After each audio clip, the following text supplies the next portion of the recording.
What's up, guys? I'm Nobody Special. And today, the price of natural gas spiked by 72% in the span of a few minutes. It was the largest single day price spike in history for the fuel. So, what's going on? Are we all going to freeze? Is the power going to go out? Did the Russians invade? Well, no.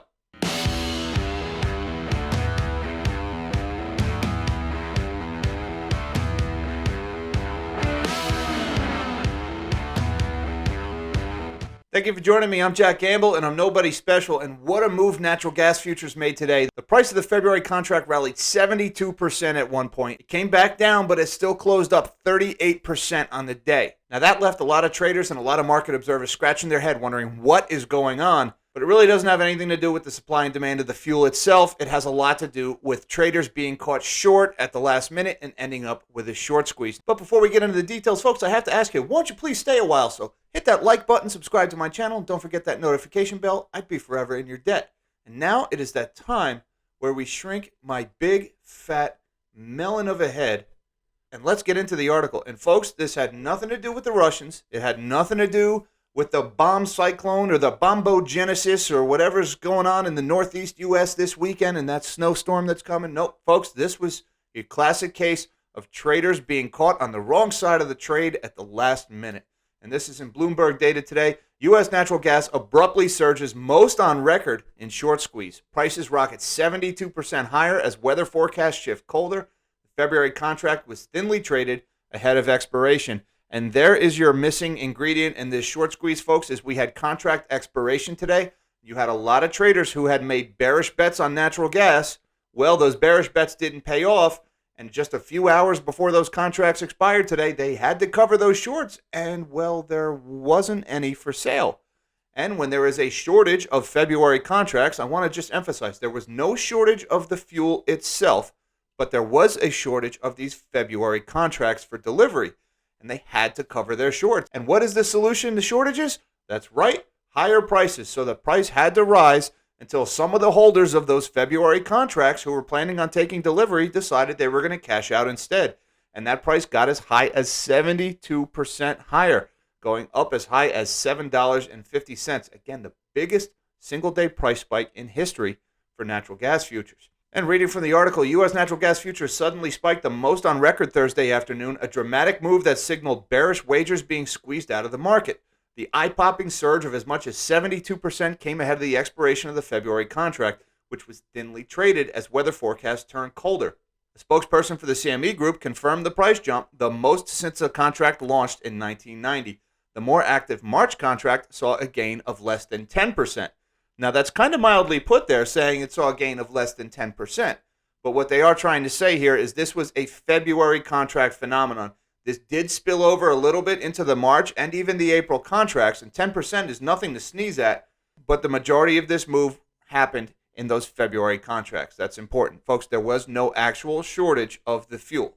Gas prices have been volatile in recent weeks as traders try to gauge whether winter cold will strain stockpiles of the power plant and heating fuel. The chillier shift in the weather outlook near the future's expiration contributed to the sharp increase in prices, traders said. In a short squeeze, traders exposed to the wrong way bets on lower prices rushed to close out those positions by purchasing higher priced contracts. The way the price whipsawed is a sign of a very classic commodity short squeeze, said Campbell Faulkner, the chief data officer at OTC Global Holdings. Frankly, there is no other good explanation. Even if we had a bomb cyclone going off, we wouldn't see prices move this much. This is absolutely insane, said Gary Cunningham, a director at Tradition Energy. This is what happens when you end up short at expiration. I don't know who leaves it until an hour before expiration to cover their shorts. Although U.S. gas inventories are only 1% below normal for this time of year, exports have been near a record and production from the shale basins has been relatively restrained. And those exports, those are your LNG shipments over to Europe that we've been talking about at great length on this channel. So that's had some impact on natural gas inventories, but we've had a warmer than normal winter so far here in the States. And so natural gas inventories, even though we're sending all that fuel over to Europe right now, only 1% below normal for this time of year. The futures were trading below $4.50 per million BTUs for most of the session until around 12:45 p.m. in New York, when an upward surge kicked in that pushed prices above $7. The February contract settled at $6.26.5, the highest close since October. The frenzy rippled to the later month contracts, though less dramatically. The much more widely traded March futures climbed as much as 9.5%. The gas futures market has grown increasingly vulnerable to an event such as Thursday's in the last 3 months, as surging volatility prompted some investors to withdraw, reducing overall liquidity, said OTC's Faulkner, who formerly worked in risk management and analysis at Royal Dutch Shell and JP Morgan. And just to give you an idea of what that looks like, folks, this is on investing.com. Take a look at these February futures and look all the way up here, peaking as high as, what was that, $7.31 when we were trading at $4.30 just a few minutes earlier. That is a massive, massive price spike. Now, you do notice it has since come much further back down to earth. And as I mentioned in the article, this also affected your March contracts. As of right now, they're up 5.6%, and you can see they had quite a big move, but again, nothing like the move that was made in that February contract. The same goes for April. We did see a sustained move higher, now up 5.33%, but nothing like those short-dated contracts. And there were some people on Twitter speculating that this may have been a sign that the invasion was finally happening over in Eastern Europe, that the Russian tanks were finally rolling. But folks, if that does happen, you're probably not going to see it in U.S. natural gas futures. You probably see some effect in the U.S. gas futures. But where you're really going to see it, if things do light off in Eastern Europe, where you're going to see it the most, that's going to be in your Dutch TTF natural gas futures. That is the benchmark index for natural gas prices over in Europe. And you can see here, nothing like that move in the States today, although those prices are at historical highs, up around 92.55, which is nothing to sneeze at, several times higher than previous highs. However, you notice it didn't make much of a move today.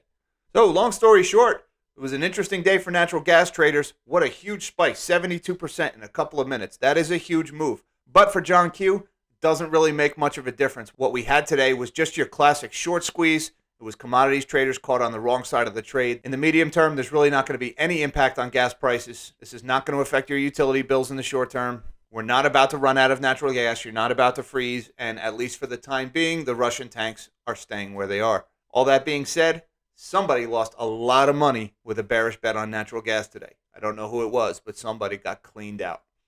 Now, guys, while I have you here, I just want to remind you about the Ninja Nation Speak Freely event in Dallas-Fort Worth on March 5th. This is the second event I've done with this crew. This is a fantastic group of people. A lot of your favorite YouTubers are going to be there. We're going to have the Economic Ninja, Joe Brown from Heresy Financial, yours truly, Jack Gamble from Nobody Special Finance, Chris Taylor from Financial Fitness, Andy Scheckman, the CEO of Miles Franklin, has generously sponsored the event, and he will be there. The analyst, our resident crypto expert, is going to be there, as well as David Granados is going to be giving a fantastic talk on starting and running a business during difficult economic times. This is going to be a fantastic event. We're going to talk about a lot of the things that we just can't talk about on YouTube. Well, you'll be able to hear about them here, folks. And again, this is a fantastic group of people, and I hope I get another chance to meet some of you guys and to put even more faces to some of the names that I see in the chats and these premieres. Again, that is in Dallas-Fort Worth on March 5th. The Ninja Nation Speak Freely event. I'm going to put a link down in the description below so you can reserve your spot. Do that now. They're going fast, and ticket prices are going to be going up as the event gets closer. Guys, I want to thank you for your time. Thank you for watching. If you like this video, won't you please lend me your thumbs? Give me a big thumbs up, subscribe to my channel, and hit that notification bell. I'd be forever in your debt. And until next time, live small and dream big.